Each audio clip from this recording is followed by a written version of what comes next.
ओम क्रिया बाबाजी महा ओम श्री मात्रे नमः। नमस्ते मित्रों, श्री विद्यापीठ में आप सभी साधुओं का स्वागत है। आज के जो लेक्चर का भाग है वो बहुत जबरदस्त है।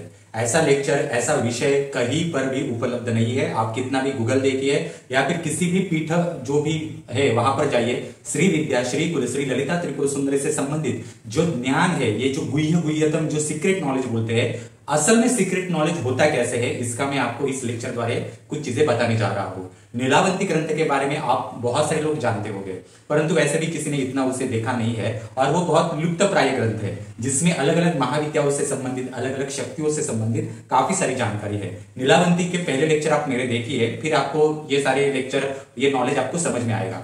नीलावंती ग्रंथ जो विस्तृत है, अति रहस्यमय है, इसके जो लिंक है मैंने डिस्क्रिप्शन बॉक्स में दिए गए हैं। नीलावंती ग्रंथ जो विस्तृत है, इसमें जो श्री विद्या, श्री ललिता त्रिपुर सुंदरी, इनके विषय में कितने खंड है, क्या भाग दिया है, वो आज हम देखने वाले हैं। ये नॉलेज है ही नहीं कहीं पर। आप इसको प्रॉपर सुनिए तो आपको समझ में आएगा कि कोई महाविद्या जो होती है उसके बारे में कैसे कैसे क्या क्या लिखा हुआ रहता है, क्या उसके ग्रंथ होते हैं, कितने खंड होते हैं, कितने विभाग होते हैं और कैसे उसकी रचना होती है। ये तो मैंने नीलावंती ग्रंथ का एक भाग लिया है। नीलावंती ग्रंथ में ऐसे अलग अलग देवी महाविद्याएं जो है, इनके बारे में अलग अलग चैप्टर है। मैं कभी आपको बगलामुखी, महाकाली के विषय में भी बताऊंगा, कभी तारा, वज्र प्रस्तारिणी, अलग अलग देवियां है, इनके बारे में भी बताऊंगा। इवन नीलावंती ग्रंथ में जो इस्लामिक है, जो यहूदी है, जो प्राचीन, ये भी प्राचीन एक प्रकार से धर्म की विद्या है, इनमें भी तंत्र शास्त्र छुपा हुआ है। इनके बारे में भी मैं आपको चीजें बताऊंगा, परंतु ये जो विषय है ये सारांश रूप से विषय है। ये नॉलेज हमें स्वामी समर्थ महाराज और महाअवतार बाबा जी की कृपा से उन्होंने दिया है, वो आपके सामने में प्रस्तुत कर रहा हूं। जो नीलावंती ग्रंथ में जो चैप्टर है श्री विद्या का, उसी प्रकार से महाअवतार बाबा जी क्या जो आश्रम है, सिद्धाश्रम, उनके पास भी ललिता से संबंधित बहुत सारे ग्रंथ है। उनका भी मैं आपके सामने प्रस्तुत करूंगा एक सारांश रूप में। उनके पास कौन से ग्रंथ है, उसमें क्या लिखा हुआ है, तथा मैं शांबाला जो है, जो अति गुप्त चीन और अरुणाचल प्रदेश, यहाँ का जो गुप्त रहस्य में भाग है, वहां पर भी क्या लिखा हुआ है, अन्य देवी देवता या अन्य गुरु मंडल इनके पास क्या है, ये भी मैं आपको जरूर बताऊंगा। इसमें से आज मैं एक प्रस्तुत करने जा रहा हूं। नीलावंती ग्रंथ के अंदर ललिता से संबंधित क्या है, क्या लिखा हुआ है। तो नीलावंती ग्रंथ ये जो बहुत बड़ा विस्तार है, इसमें श्री विद्या, श्री कुल, इनसे संबंधित 251 के आसपास खंड है। 251 खंड मतलब क्या है कि उसमें बहुत सारे चैप्टर है। इन चैप्टर में से जो महत्वपूर्ण भाग है उसका मैं आपके सामने सारांश रखने जा रहा हूं। इसमें आपको मैं बताता हूं, इसमें है श्री गुरु कार्यक्रम खंड, शक्तिक्रम, वाचकम, कामकाश्यम खंड, श्री संक खंड, अधिग्रह खंड, गोष्ठ खंड, शक्ति विग्रह खंड, कामेश्वर खंड, श्री यंत्र विभाग, ये जो खंड है इसका सारांश बताने जा रहा हूं। ये होता क्या है, किस प्रकार से उसमें ज्ञान लिखा हुआ रहता है, ये रहस्य मैं आपके सामने बताने जा रहा हूं। अब देखिए, ये सारे नाम में इतना दिमाग भी नहीं रख सकता, इसलिए मैंने ये पूरा डायरी में लिखा हुआ है। थोड़ा सा पढ़ के बताऊंगा मैं आपको, ध्यान से पूरा सुनिए। पूरा आगे शुरू करने से पूर्व हमारा YouTube चैनल शेयर कीजिए, सब्सक्राइब कीजिए, क्योंकि ये नॉलेज कोई बताता नहीं है। जिनको भी हमारे श्री विद्यापीठम द्वारा सिद्ध कुंजिका साधना कुलदेवी के लिए सीखनी है, ये सिद्ध कुंजिका साधना का बुक है, ये हमारे यहाँ से सीख सकते हैं आप। मनसा देवी की साधना है। रक्त में जो जेनेटिकल प्रॉब्लम होते हैं, संतान से संबंधित, या भी जो नाग पूजन करना चाहता है, काल सर्प दोष, कुंडलिनी के दोष, नवग्रह दोष निकालने के लिए, तो नाग देवी साधना है। श्री विद्या में जो महागणपति राजा माता की साधना आती है, वह ये सारी साधनाएं हैं। आप इन सब साधनाओं का लाभ ले सकते हैं मित्रों, क्योंकि ये साधनाएं पूरे वर्ल्ड में, पूरी भारत में कोई भी इस प्रकार से ऑथेंटिक साधना नहीं सिखाता। श्री विद्या, कालीकुल श्री विद्या, एडवांस श्री विद्या, इनका नॉलेज चाहिए, डिस्क्रिप्शन बॉक्स में लिंक है। हमसे बढ़कर कोई भी नहीं सिखाता। आप पूरा वेबसाइट हमारी देख सकते हैं, यूट्यूब चैनल देखिए, अन्य कहीं पर भी ये नॉलेज नहीं है। अभी हम शुरुआत करते हैं नीलावंती ग्रंथ के श्री कुल के 251 भाग। नीलावंती ग्रंथ में भी जो ललिता का भाग है, श्री विद्या है, उसको श्री कुल ही कहा जाता है। नीलावंती ग्रंथ में जो ललिता का भाग है वो कॉमन भाग है।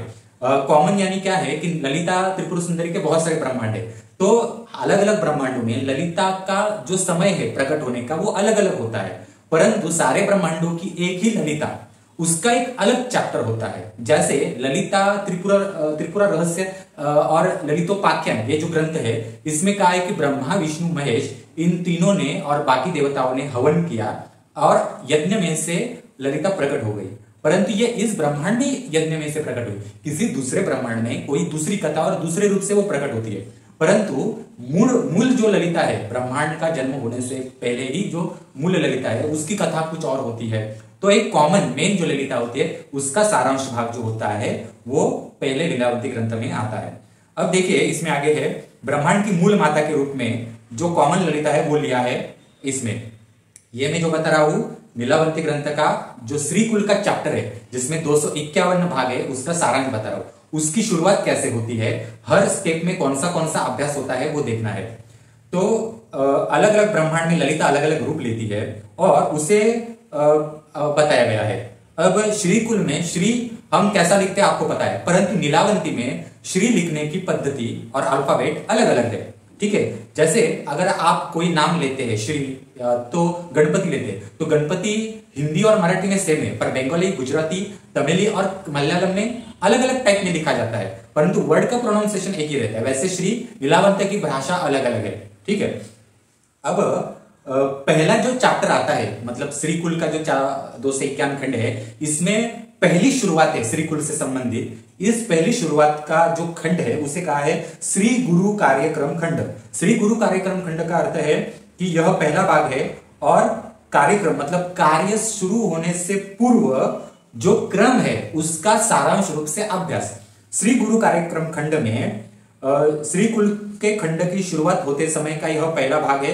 इसमें नीलावंती ने क्या किया है कि ये पूरा ग्रंथ की रचना करते समय जो अलग अलग देवी देवताओं के खंड बनाए हैं, तो अलग अलग विद्याएं अलग अलग खंड के लिए अलग अलग गुरु प्रयोजित किया गया है। वो गुरु उसी खंड उसी विद्या का पूरा देखभाल करता है, उसका सारा लिखापटी जो कुछ है वह देखता है। ठीक है, तो ये जो नीलावंती के अंदर श्रीकुल का जो गुरु है इसको श्री गुरु कार्यक्रम खंड कहते हैं। इसका गुरु अलग होता है। नीलावंती ने हर खंड विद्या महाविद्या के जो विभाग है उसके लिए स्वतंत्र गुरु दिए हैं। उसी तरह नीलावंती का श्री विद्या श्रीकुल का गुरु एक स्वतंत्र है। यह गुरु सारी सूचनाएं देता है, क्योंकि इतना बड़ा जो अभ्यास है महाविद्या का ये कोई भी जीव अथवा आत्मा नहीं कर सकती, क्योंकि अगर ये बिना गुरु के आगे चली गई तो मानसिकता बिगड़ सकती है और उसे इतनी ताकत झेल नहीं सकती। पैनिक अटैक भी आ सकता है, वह व्यक्ति आत्मा पैनिक भी हो सकती है। इसलिए कुछ नियमावली होती है, कुछ विद्याएं करनी होती है, गुरु का आशीर्वाद भी चाहिए होता है, तो गुरु उसके लिए कुछ सूचनाएं देता है और गुरु बिना इतनी बड़ी विद्या में माइंड स्टेबिलिटी नहीं आती, नहीं तो कोई भी व्यक्ति पागल हो सकता है। इस पहले खंड में उस गुरु का कार्य, उस गुरु का स्थान, परिचय, उसने दिया हुआ पूरा एक्सप्लेनेशन इसमें होता है। इसे कहा है श्री गुरु कार्यक्रम खंड। इसलिए मित्रों महाकाली, महालक्ष्मी या फिर जो श्री विद्या से संबंधित जो भी साधनाएं होती है, इनके मंत्र जो होते हैं ऐसे ही डायरेक्टली नहीं लेते, उससे ऐसे ही गुरु से लेना चाहिए जिसको ये पूरा ज्ञान हो। भीड़ वाली श्री विद्या में ये सारे ज्ञान नहीं लिए जाते। अब श्री गुरु कार्यक्रम खंड के बाद नीलावंती में आगे दूसरा जो भाग आता है उसे कहते हैं शक्ति क्रम। शक्ति क्रम में क्या है, इसकी शुरुआत होती है बगलामुखी से। इसमें बगलामुखी का भाग आता है, ब्रह्मांड की मूल शक्ति का परिचय इसमें दिया गया है। आप सोचेंगे कि ललिता का है तो पहले शुरुआत में बगलामुखी कैसे आई, तो मित्रों ललिता की मूल माता जो है, ललिता की जिसको जन्म दिया वो ललिता की मूल माता ही बगलामुखी है। इसलिए मेन शक्ति माता जो है वो शक्ति का परिचय प्रथम होता है। शक्ति के परिचय के बाद शक्ति से निर्माण हुई शक्ति का परिचय होता है। इसलिए पूरी थ्योरी समझना बहुत आवश्यक है। आपने कहीं से मंत्र लिया और जाप कर लिया, इसे दीक्षा नहीं कहते मित्रों। तो शक्ति क्रम में क्या है कि उसने बगलामुखी ने जो मूल ब्रह्मांड मतलब ब्रह्मांडों का भी ब्रह्मांड होता है जिसे महाब्रह्मांड कहते हैं, उसमें हजारों ब्रह्मांड आते हैं। तो उस महाब्रह्मांड की रचना करते समय उसने क्या चुटकी बजाकर ब्रह्मांड निर्माण किया, जैसे हम सीरियलों में देखते हैं, या ऐसे आंखों से कोई रोशनी निकाली उससे ब्रह्मांड किया। ब्रह्मांड की उत्पत्ति कैसे हुई, उसका विज्ञान वगैरह, फिर यह हुआ कैसे, ब्रह्मांड की निर्मित करते समय बगलामुखी को क्या अड़चने आई, उसके कितने युद्ध हुए, उसके विरोध में कोई खड़ा हुआ था क्या ये ब्रह्मांड निर्माण करते समय, उसे ये निर्माण करने के लिए विद्या कहां से आई, ये सारी जो रचनाएं हैं ये शक्ति क्रम में बगलामुखी को शक्ति मानकर, आदि शक्ति मानकर ये सारी शक्ति क्रम में दिया गया है। अब ये दोनों होने के बाद तीसरा आता है वाचकम खंड। वाचकम खंड में सभी मंत्र आते हैं। श्रीकुल शुरू होने से पूर्व की ये प्रक्रिया है। इसमें मंत्र, अधिष्ठान, सूर्य, बीज, चंद्र, घंटा मंत्र, धूप मंत्र, स्थान बंधन मंत्र, सूक्ष्म संग मंत्र, ऐसे बहुत सारे मंत्रों का इसमें अभ्यास है। चौथा आता है वाचकम खंड के बाद चौथा खंड है श्री संक खंड। श्री संक खंड मतलब है संक यानी जन्म। श्री का जन्म, श्री माना गया है ललिता को, तो ललिता के जन्म की शुरुआत, ललिता की शुरुआत ये इस विभाग में आती है।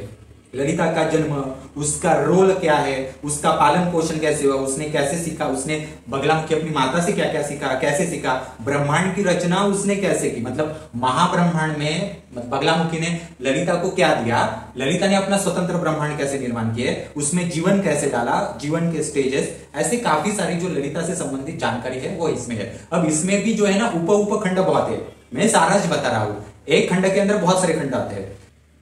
वाचकम और श्री संक खंड के बाद आता है कामकाश्य खंड। कामकाश्य खंड में ललिता के विवाह से संबंधित इंपॉर्टेंस और उसका विवाह कैसे हुआ, विवाह से पूर्व वो कुमारी अवस्था में थी, कुमारी अवस्था उसकी, और उसने प्रथम बार कामेश्वर उसके पति को जब देखा, उसका विवाह नियोजित हुआ, तो शादी से पूर्व जो मंगेतर अवस्था होती है और शादी के बाद वो शादी कैसे हुई, काफी सारे चीजें, शादी के विधि। अब देखो दो देवताओं के जब विवाह होते हैं उनके विधि अलग होते हैं, उनकी शादियां एनर्जी मर्ज होती है, ये सारी जो चीजें होती है इस कामकाश्य खंड में होती है। अब ये खंड बहुत बड़ा है। उसके बाद आगे का जो खंड है उसे कहा है अधिग्रह रूप खंड।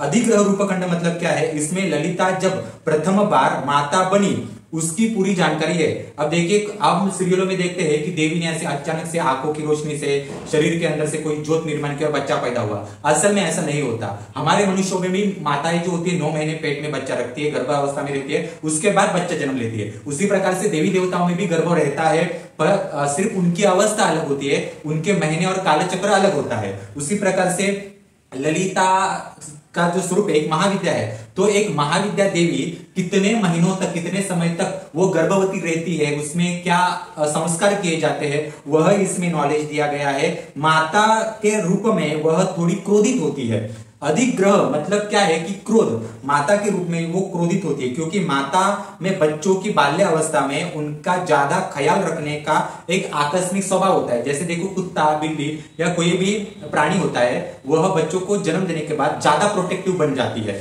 तो ये जो प्रोटेक्टिव अवस्था है उसका अभ्यास, मतलब ममता होती है, प्रेम होता है, परंतु उस प्रेम में जो क्रोध होता है वह सब कुछ, या क्रोध में हमसे कह सकते हैं कि प्रेम होता है, वह अभ्यास इस अधिग्रह खंड में दिया गया है। वह बच्चों पर कैसे क्रोध करती है और उसके क्रोध में कैसे प्रेम है, उसका अभ्यास इसमें दिया है।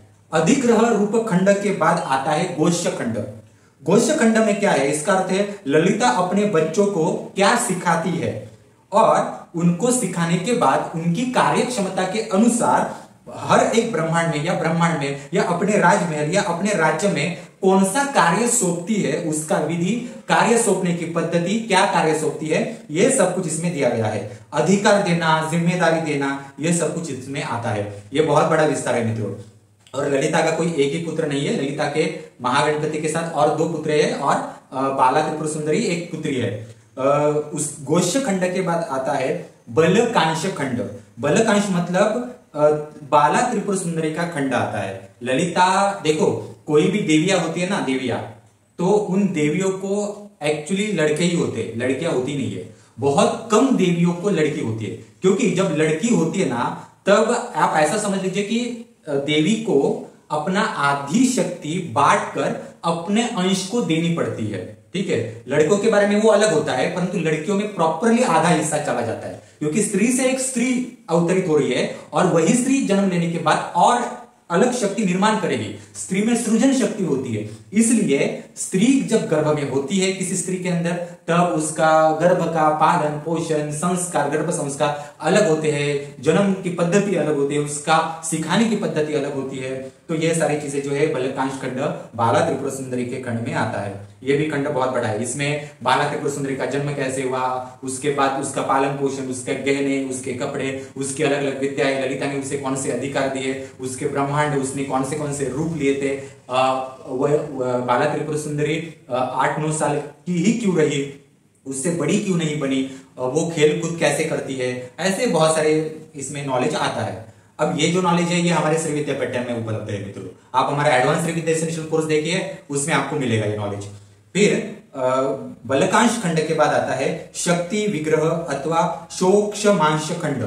शक्ति विग्रह मतलब सीक्रेट पावर, जिस ललिता से निर्माण जो उप शक्तियां हुई, शक्ति से और शक्तियां निर्माण हुई, देवी से और अनंत देवियां निर्माण हुई, इसका इसमें दिया गया है। इसमें राजमातंगी, द्युति देविया, फिर वराही देविया, इनके इनके और देवी देवता है। ठीक है, ये बहुत सारा है, प्रत्यंगिरा भी है इसमें, बहुत देवियां है इसमें, नित्या देवियां है, हर एक का छोटा छोटा स्पेसिफिकेशन उसमें दिया गया है। अब शक्ति विग्रह खंड हो गया, तो शक्ति विग्रह खंड के बाद आता है कामेश्वर खंड का अभ्यास। कामेश्वर खंड में क्या है कि इसे शिवाय खंड भी कहा जाता है। उनमें शिवाय का अर्थ है शौर्य बोलते हैं इसे, इसलिए इसे शौर्य खंड बोलते हैं कि इसमें कामेश्वर के रूप आते हैं, शिव, सदाशिव, कामेश्वर के रूप, इनका अलग अलग अभ्यास है। ठीक है, शौर्य को ही शिव कहा गया है। इसमें कामेश्वर के जो रूप है उसके विभाग है, उसे शौर्य विग्रह खंड कहते हैं। शौर्य के कितने अंश है, इसको कहा है शौर्य विग्रह खंड। कामेश्वर की प्रथम मुलाकात ललिता से कहाँ हुई, कैसे हुई, किस बगीचे में हुई, या तालाब के नजदीक हुई, या किसी ब्रह्मांड में हुई, या कहाँ हुई एक्चुअली, कामेश्वर ये कहाँ से आई। अब ये पता है कि ललिता बगलामुखी से उसने जन्म लिया, परंतु कामेश्वर को किसने जन्म दिया, जो ललिता का पति है, उसने इतनी ताकत कहाँ से जुटा ली कि वह ललिता के पति बने। फिर शादी होने के बाद वह महाविद्या शिव बने, तो उनमें क्या शरीर में बदलाव हुए। एक बाप बने, मतलब महागणपति बाला के जब वो पिता बने तब उनमें क्या बदलाव हुए, पूरे ब्रह्मांड में वो कैसे कैसे अपने रूप विभाजित करते हैं, ये सब कामेश्वर खंड में आता है। इसमें भी अलग अलग चैप्टर है, ये नॉलेज भी हमारे पास है। कामेश्वर खंड के बाद श्रीकुल में नीलावंती ग्रंथ में जो आगे आता है वो है श्री यंत्र का विभाग। श्री यंत्र के विभाग में उसकी विधि, पूजा, और यह पूजा कौन कर सकता है उसका वर्णन दिया है। देव, दानव, पशु, मनुष्य, वनस्पति, जलचर, निशाचर, सबके लिए श्री यंत्र का पूजन होता है। अब और उनके लिए विधि दी गई है। इसे श्री यंत्र खंड अथवा श्री यंत्र पूजस्य भी बोलते हैं। मनुष्य, देव, पशु, तीनों के लिए तीनों के आंखों में फर्क है। देखिए, मनुष्य जो देख सकता है वह पशु नहीं देख सकता, पशु जो देख सकता है हम नहीं देख सकते, देव या पिशाच आत्माएं जो देख सकती है हम नहीं देख सकते। तो सबकी आंखों में और देखने में फर्क है, समझने में फर्क है। तो हर एक की आत्मा, जीव और देखने की क्षमता, जीव की अवस्था, इनके अनुसार श्री यंत्र और ललिता के पूजन की पद्धति अलग अलग है, श्री यंत्र की आकृति अलग अलग है। इसका अभ्यास इसमें दिया गया है और उसकी पूजा इसमें दी गई है। देवताओं का श्री यंत्र अलग है, मनुष्यों के लिए श्री यंत्र अलग है। अगर कोई वनस्पति अगर अभ्यास करना चाहती है, जलचर, निशाचर जीव भी अगर इसका अभ्यास करना चाहती है, तो उनके लिए भी श्री यंत्र की आकृति अलग है, पूजा अलग है। श्री यंत्र विभाग के बाद आगे दिया है श्री यंत्र स्थापनस्य खंड है। श्री यंत्र स्थापन से खंड में अपने जीवन में श्री यंत्र की विद्या को स्थापन करने का विधि और इसकी मूल पूजा का जो विधि है वो 50 घंटे का विधि है। मतलब उसको 3 से 4 दिन लगेंगे, क्योंकि इसमें ललिता की प्राण प्रतिष्ठा आती है, कामेश्वर की प्राण प्रतिष्ठा आती है, उनके बच्चों की प्राण प्रतिष्ठा आती है, उसकी जो अंग शक्तियां होती है उनकी स्थापना होती है, और अस्त्र शस्त्र अलग अलग रूप ललिता के, कामेश्वर के अलग अलग रूप, इनकी प्राण प्रतिष्ठा आती है। जैसे जैसे आप इनकी प्राण प्रतिष्ठा और पूजा करते हैं वैसे वैसे एक एक देवता उनका आपको आंखों से दर्शन होता है, और ये दर्शन होता है इसलिए उसको नीलावंती ग्रंथ कहते हैं। इसमें अभ्यास है। अब श्री यंत्र स्थापन से के बाद त्रिटोक या त्रिकोट ये खंड आता है। त्रिटोक खंड मतलब क्या है, पर्वत। इसमें ललिता, श्री यंत्र, कामेश्वर, ललिता के पूरे उनके बच्चे, उनके संतानें, उनकी अंग शक्तियां, वराही वगैरह जो है, उनके आसन, सिंहासन, रथ, वाहन, शस्त्र, अस्त्र शस्त्र, इनका ज्ञान इसमें आता है। सबके रथ अलग अलग बनते हैं, रथों को अलग अलग वाहन जोड़े जाते हैं, युद्ध के लिए जाने वाले रथ अलग है, कोई देवी किसी दूसरे देवी के पास किसी कार्य के लिए जा रहे वो अलग रथ होते हैं। इनका सब नॉलेज जो है, इसका त्रिकोट, ये इसका अलग नॉलेज है। ठीक है, अब इसे ऐसा भी कहा जाता है कि इसमें अस्त्र शस्त्रों का जो ज्ञान कहा जाता है उसको काली तत्व की विद्या कहते हैं। रथों का ज्ञान जिसमें लिखा है उसको सरस्वती कहते हैं, ऐसा इसमें कहा गया है। अब देखो ये खंड बहुत बड़े हैं। अब आगे के जो खंड है, ठीक है, अब यहां हो गए त्रिकोट का खंड। यहां जब ये सब खत्म होता है, मतलब यहां ललिता का एक बहुत बड़ा पार्ट खत्म होता है नीलावंती ग्रंथ के अंदर।